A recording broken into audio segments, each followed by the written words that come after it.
Allora, ciao, buona giornata, grazie per la vostra presenza alla mattina così presto. Allora, eccomo qua online.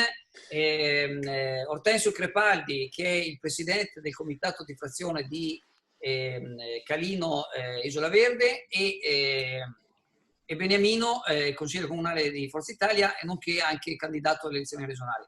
Ciao ragazzi, grazie, Buongiorno, grazie di essere Buongiorno. buongiorno a tutti. partecipare a questa nuova iniziativa che facciamo.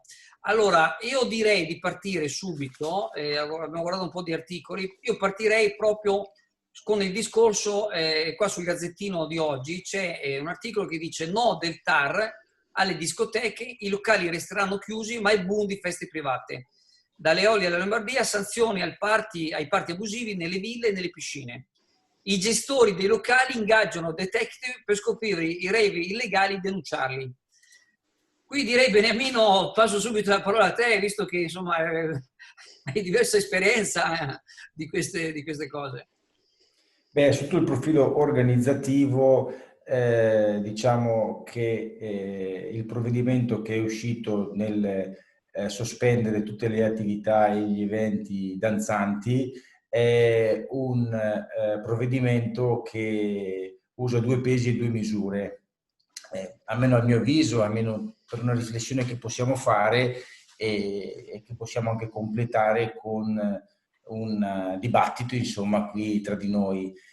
Quello che mi fa specie è che in una stagione post pandemia, dove ci sono un'attenzione e una prudenza maggiore perché comunque il virus c'è e quindi bisogna adeguarsi, dire di sospendere un'attività creando delle difficoltà per i posti di lavoro, gli investimenti fatti e un provvedimento tardivo, perché lo avessero detto che non si poteva fare delle attività danzanti 2 mesi fa, gli imprenditori non investivano per sanificare, per adeguare il proprio locale, per assumere personale e per spendere soldi per aprire. Oggi dicono blocchiamo, quando sappiamo benissimo che ad esempio nel trasporto pubblico piuttosto che nelle attività mercatali delle fiere, dei mercati, ci sono attività dove comunque si può creare assembramento e ovviamente glielo permettono di fare con delle procedure di organizzazione prudenziali dove ci sono un'entrata, un'uscita, l'utilizzo delle mascherine, un richiamo al distanziamento sociale. Ecco, anche per le attività del ballo potevano in qualche modo cercare di farli adeguare il più possibile con una capienza minore all'interno dei locali piuttosto che permettere almeno le attività all'aperto. Questo non è stato fatto e ha scatenato l'ira delle associazioni sindacali che cercano di tutelare i diritti delle discoteche, che però ovviamente non hanno permesso, cioè il provvedimento è uscito anche qualche giorno fa e quindi male per loro che hanno dovuto chiudere tutti quanti. Tu, Ortensio, che hai anche una certa esperienza sanitaria, cosa ne pensi? Ma sicuramente devo concordare con Beniamino di quello che ha detto per quanto riguarda tutte le attività e per quanto riguarda anche il profilo, diciamo così, economico, con i soldi sicuramente spesi da queste categorie e giustamente, scusate se ripeto, ma si poteva farlo un pochino prima. L'unica cosa che volevo dire è questa: sento parlare molto poco i tecnici, proprio per questo motivo, cioè sappiamo che questo virus c'è, perché la curva, almeno fino a ieri mattina, era palese che è in ripresa, però mi piacerebbe capire a che livello, diciamo così, di virulenza, perché così tecnicamente si dice, è questo virus. Per dire che cosa? Per dire che molto probabilmente questo virus non è che sia virato, cioè non è che sia cambiato totalmente nella sua aggressività o nella sua contagiosità, ma sicuramente è cambiato. Allora, la domanda che io mi faccio è questa: ma i tecnici che cosa stanno pensando in questo momento, cioè i virologi, le persone che sono vicine al nostro presidente del Veneto, ma anche che sono vicine così a tanti ammalati e a tante situazioni. Che cosa stanno pensando di questo? Perché sapete, la preoccupazione mia non è tanto vaccino sì o vaccino no, che dopo lì ognuno fa quello che vuole, e spero che ci sia la libertà di inoculazione del vaccino. Però vorrei capire che tipo di vaccino ci verrà fornito. Ieri Papa Francesco diceva, mi raccomando, o comunque raccomandava che il vaccino fosse, diciamo così, passatemi il termine, alla mercé di tutti. È un pochino difficile perché un tampone oggi costa 100 euro, cioè non so chi si possa, della nostra gente, parlo proprio della nostra gente del comune di Chioggia, intendo, con l'economia che abbiamo in questo momento, si possa permettere una famiglia di 3-4 persone 300-400 euro solo per fare un tampone. Non lo so quale sarà il prezzo finale del vaccino. Comunque non era questo l'argomento. L'argomento secondo me è questo, cioè vorrei capire in questo momento com'è la vita del virus, più che altro per capire come atteggiarsi, perché è inutile che andiamo in guerra con i cannoni quando serve un moschetto, per dirla molto così, per farci capire, insomma. Per cui sì, ecco, io punterei più che altro a capire non tanto quello che ho detto prima, cioè vorrei capire che tipo di virus abbiamo a che fare in questo momento. Io mi fermerei qua intanto. Allora, sempre continuando, che purtroppo le notizie girano sempre ultimamente molto di più attorno, c'era stato un calo di attenzione verso il Covid, adesso sta purtroppo ricominciando. Tornando sempre a notizie relative, c'è un altro articolo molto interessante che riprendo sempre dal Gazzettino di oggi, che parla leggo il titolo, Focolai, la regione lancia l'app Zero Covid Veneto. Praticamente da settembre si potrà scaricare l'applicazione che prende carico i casi sospetti in base ai sintomi, interviene il medico di base o l'US. La privacy, testo superato. Leggendo proprio velocemente una parte dell'articolo, dice appunto che l'applicazione realizzata dalla struttura interna guidata da Lorenzo Gubbia è finalizzata alla prevenzione precoce dei focolai attraverso la presa in carico dei casi sospetti. E c'è anche un passaggio, leggo un passaggio di Enrico Capelletti, che è il candidato governatore dei 5 Stelle, che dice Zai è ancora in tempo per correggere il piano pandemico e introdurre l'app Immuni, che vedo come uno strumento inutile, invece di aspettare un'app veneta che ha poco senso in un panorama di spostamenti nazionali e internazionali. In effetti, sì, anche, voi sapete che io fin dall'inizio ho spinto personalmente perché credo che possa essere uno degli strumenti per cercare di, sicuramente all'inizio, ma per cercare di fronteggiare questa epidemia, uno strumento che è stato dimostrato che è assolutamente anonimo. Io ho letto, ho sentito di tante, contrarietà, anche da alcuni anche comprensibili, da altri un po' meno, visto che hanno paura della privacy, però praticamente hanno la fine del mondo di varie applicazioni. Sì, tutti i dati su Facebook, su Google. Di questa nuova applicazione, cosa ne pensate? Tu cosa ne pensi, Beniamino? Intanto l'informatizzazione e la digitalizzazione hanno consentito di fare passi da gigante su tutti i settori. Quindi io sono favorevolmente convinto che bisogna adeguare i nostri sistemi a quello che è l'innovazione dei sistemi informatici. Quindi io sono favorevole a tutto quello che può aiutare a prevenire e a presidiare il territorio sotto l'aspetto della pandemia è favorevole. Io non scenderei sulle diatribe tra l'app Immuni o l'app regionale come fa il candidato presidente dei 5 Stelle, perché andare a criticare ancora prima di mettere in atto le operazioni non è una cosa concreta, è più una cosa strumentale da campagna elettorale, ma se vogliamo ci sta anche. Io sono convinto di una cosa però, se la regione da quando è iniziata questa situazione drammatica e tragica, per quello che abbiamo letto sulla stampa o visto sui giornali o sui telegiornali, abbiamo visto in televisione, noi siamo partiti per primi con voi, Euganeo, come è partita per prima anche la Lombardia.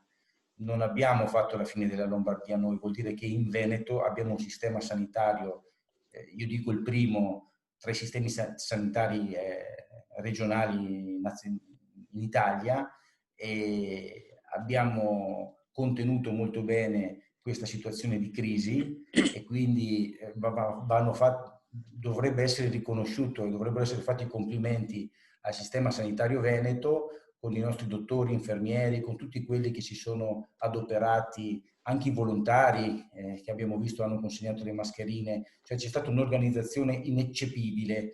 Io dico che lo Stato dovrebbe preoccuparsi, il governo PD 5 Stelle dovrebbe preoccuparsi di più a portare avanti la riforma delle autonomie delle regioni, perché lasciamo fare a chi sa fare le cose, non diamo una regola uguale per tutti se non tutti siamo uguali in termini di efficienza e di operatività. Cioè, se le regioni sono più in difficoltà vanno aiutate, per carità, ma se alcune regioni funzionano bene, lasciamole funzionare bene. Quindi io sono favorevole sia all'app Immuni che all'app regionali, e insieme devono trovare una formula di coerenza e di collaborazione affinché l'obiettivo sia uno, cioè quello di prevenire i focolai nel territorio. Se discostiamo la nostra attenzione rispetto a questo obiettivo per far politica, per criticare, per fare, va a finire che l'alto tasso di litigiosità della politica non porterà a risultati positivi nel territorio. Ortensio, vorrei sentire la tua, scusami, ricordami, perché tu prima di fare, appunto, adesso sei in pensione, ma tu hai un'esperienza sanitaria non da poco, giusto? È bene che ci racconti, perché insomma è giusto che la gente sappia che hai un'esperienza in merito, insomma, no? Sì, io ho fatto 40 anni di ospedale, di cui gli ultimi 20 come caposala nel reparto di medicina dell'ospedale di Chioggia, e tra l'altro gli ultimi 5 in oncoematologia. No, per cui posso dire di aver visto passare hai avuto anche l'esperienza, perdona se ti interrompo, anche come presidente dell'Istituto di Riposo di Chioggia. Sì, sono stato 16 mesi presidente dell'Istituto per gli Anziani, tra l'altro un'esperienza molto ma molto importante per quanto mi riguarda, perché questa mi mancava. Per dire quello che stavo dicendo prima, che è la cosa più interessante invece, che io ho visto passare la H1N1, ho visto passare la suina, ho visto passare l'Ebola, ho visto passare insieme con il primario dottor Angelo Bariga, ho visto passare queste presunte grosse malattie che potevano entrare non solamente in Italia ma anche nel nostro comune di Chioggia, e che eravamo precedentemente già pronti per accogliere, sia come letti dedicati ma anche come personale formato e informato per questa pandemia. Questa volta no, io non lo so come sia andata nel reparto ospedaliero, perché logicamente non c'ero, però ho visto che la convulsione che c'è stata specialmente in certi ospedali e anche nelle case di riposo specialmente, compresa anche la nostra di Chioggia, mi ha fatto pensare tante cose. Mi ha fatto pensare che cosa? Mi ha fatto pensare che adesso si viene a conoscenza che magari il virus cominciava già a circolare a settembre-ottobre, non lo dico io, l'hanno detto e l'hanno scritto sia i giornali che i media, per cui era lì che si doveva, secondo... A settembre dell'anno scorso, dici? Sì, a settembre dell'anno scorso, per cui non in Italia, almeno come casi conclamati, però nell'Europa, ma specialmente a Wuhan, dove è iniziato, si conosceva, si sospettava che ci fosse già questo giro di virus.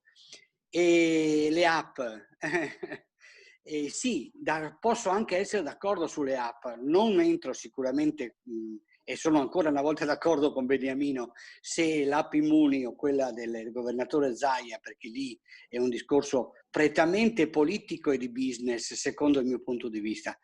Però, visto che si parla di coinvolgimento e di sorveglianza del territorio, mi piacerebbe che veramente tutto il territorio fosse presidiato e così informato. Per dire che cosa?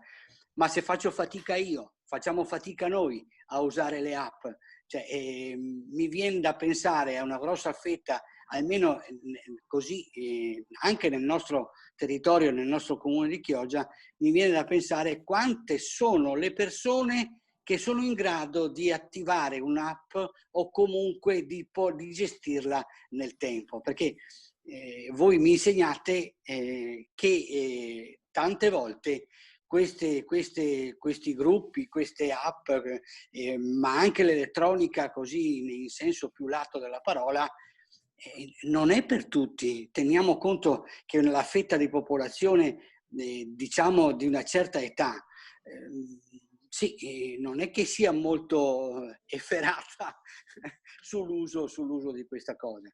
Sull'uso in sé, ma io ho un po' di dubbi, sulla veridicità della privacy, per primo, fermo restando che comunque tutti abbiamo il telefonino, per cui se si vuole sapere si sanno tantissime altre cose, ma anche sulla gestione dell'app, perché quando si va a instaurare un meccanismo del genere, a mio modesto avviso, servirebbe che tutte le persone sapessero non a cosa si va incontro, ma a cosa a cosa succede. E il problema è che quando succede qualcosa, se succede, si spera mai di no in questo caso, però se succede tutti devono essere pronti e questo è sempre frutto di esperienza, perché ripeto, quando abbiamo insieme col primario dottor Bariga abbiamo predisposto i letti per la 1N1, non abbiamo messo fisicamente i letti e basta. Abbiamo messo i letti, abbiamo adoperato tutte quelle linee guida che il Ministero ci aveva suggerito, non consigliato, suggerito, no? E il personale era stato informato e parte di questo anche formato per la probabile gestione. Questo deve valere anche per le app, perché se una grossa fetta di popolazione sappiamo e siamo coscienti e coerenti che non è molto prima di tutto predisposta, ma anche pratica, cioè di praticità, di funzionalità, bisogna che salvaguardiamo questo tipo di popolazione, perché sennò facciamo, non dico un buco in acqua, ma ci perdiamo per strada persone che potenzialmente potrebbero essere quelle che domani fanno circolare proprio il virus. Ecco. Mi permetto una cosa velocissima sul discorso dell'applicazione. Purtroppo c'è da dire che girano un sacco di fake news che la gente gira automaticamente senza neanche guardarla. Nei giorni scorsi girava un video di un medico che io non ho neppure voluto guardare, che diceva un sacco di cavolate, immagino perché me l'hanno riportato, e purtroppo la gente gira queste pseudo notizie, queste fake news tramite WhatsApp, tramite Messenger, e praticamente la gente nel dubbio non vuole, c'è purtroppo questa... Io direi, per concludere questa rassegna stampa, per non essere troppo lunghi, c'è un tema che indirettamente, diciamo, riguarda, anzi no, ci riguarda forse più da vicino Beniamino a me, visto che abbiamo figli piccoli, ma probabilmente Ortensio avrà i nipoti, immagino. E c'è il problema appunto che stanno organizzando le scuole per i bambini, appunto. Vi leggo un titolo che dice il rebus scuola, dai 6 anni in su, in classe con la mascherina, caos banchi e trasporti. E poi c'è anche un raffiletto che dice che i genitori no ai bambini col volto coperto.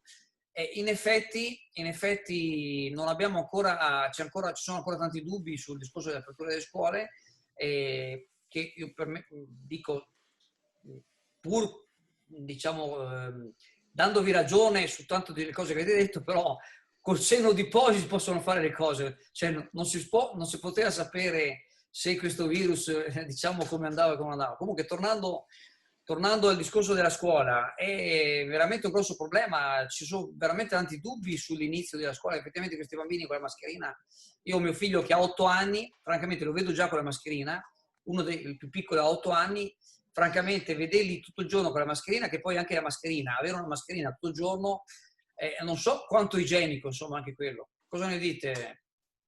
Bah, innanzitutto io parlerei del giorno in cui inizia la scuola, il giorno in cui il governo ha deciso di aprire le scuole, che è il 14 settembre, prevedendo poi una chiusura per le elezioni previste il 20 e il lunedì 21 settembre. Io avrei invertito le date, perché già se torneranno a scuola, uso il se perché dal caos e dalla confusione che viene prodotta dai giornali ma dallo stesso governo non so cosa succederà. Però come si fa, dico io, a prevedere che il 14 aprono le scuole per dopo 5 giorni chiuderle per altri X giorni e poi riaprirle? Cioè io non vedo l'intelligenza politica di questa scelta, ma a parte questa mia considerazione che è personale, non so se è condivisa da altri. L'altro problema è che si è partorito un topolino con questi banchi a rotelle, con questi banchi da segare, con queste disposizioni che dovevano mettere, che poi il governo ha rimandato la responsabilità e le decisioni ai singoli presidi, che ovviamente si sono ribellati, perché se la scuola è un servizio pubblico uniformato per tutto il territorio nazionale, perché questa è la competenza totalmente del governo, ci devono essere delle regole che devono essere assolutamente uguali per tutte le scuole, altrimenti i presidi poi si trovano nelle difficoltà di assumersi delle responsabilità soggettive, non oggettive, del loro lavorare, del loro procedere, che da quello che ho potuto leggere nei giorni scorsi da parte di alcuni interventi fatti da presidi nella stampa, si sentono abbandonati da questo governo. I bambini, io sono convinto che debbano tornare a scuola. Le relazioni sociali non possono essere sostituite da una formazione a distanza che, per quanto utile, per quanto moderna e innovativa, e quindi c'è la possibilità di farlo in meno male, non va a sostituire invece quelle che sono l'esigenza umana dei bambini di stare assieme. Ovviamente lo devono stare in sicurezza, perché se abbiamo parlato fino adesso di sicurezza sanitaria per il territorio nazionale, figuriamoci se sui bambini ci mettiamo a essere più superficiali o meno attenti alle loro esigenze. Io non sono titolato per dare dei giudizi finali o suggerimenti organizzativi, perché il problema va vissuto, non va solo studiato, quindi mettano in campo le intelligenze migliori del mondo della scuola e soprattutto cerchino dal governo quello che non hanno fatto finora, se parliamo di scuola come servizio pubblico, parliamo di scuole organizzate dallo Stato e scuole organizzate dai privati, che è sempre un servizio pubblico, è parificato, ecco perché si chiamano scuole paritarie. Quindi che vengano seguite allo stesso modo, perché ricordiamoci che se chiudono le scuole paritarie non ci sono posti abbastanza per garantire un servizio pubblico adeguato e per tutti gli allievi. Ma mi fermo qua perché siamo proprio in scadenza della rassegna stampa e quindi grazie. Ortensio. Io volevo solamente aggiungere una cosa a quanto detto poc'anzi da Beniamino, che qua drammaticamente si sta ponendo tutto il problema della scuola italiana. E ancora una volta dico solo questo e poi mi azzittisco, che nei posti giusti ci vogliono le persone giuste. Bravo, c'è poco da fare, insomma, non sento parlare chi ha le mani in pasta per la gestione di questo